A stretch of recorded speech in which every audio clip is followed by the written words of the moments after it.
What are some of the best ways to communicate with your ex without fighting?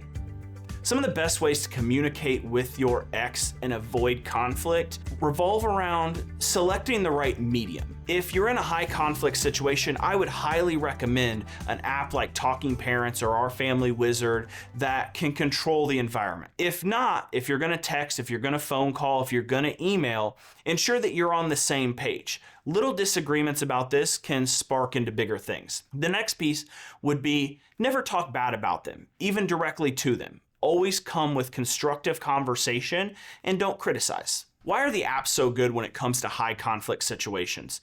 Co-parenting in a high conflict environment can be extremely stressful. These apps provide an ecosystem that keeps parents accountable.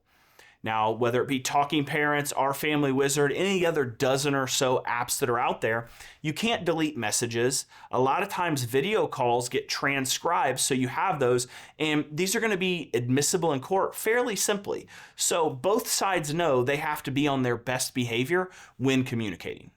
What are some boundaries you should set with your co-parent?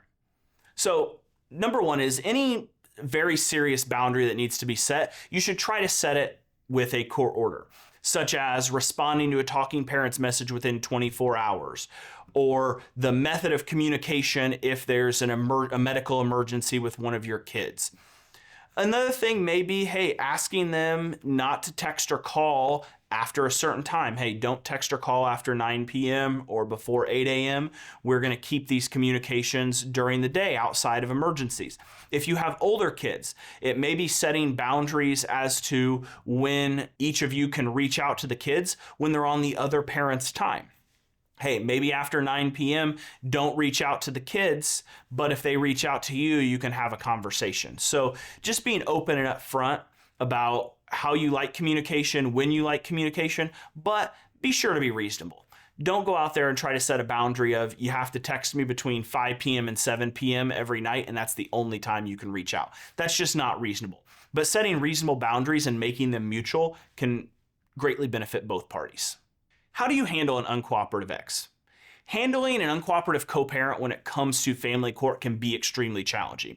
The first line of defense once we identify this is to be as specific as possible with the orders so that parties know what they can and can't do, and you also have a contemptible order. You could file a contempt of court if they're just being uncooperative. Number two, as a man, you can't lose your cool. 90% of restraining orders are granted against men.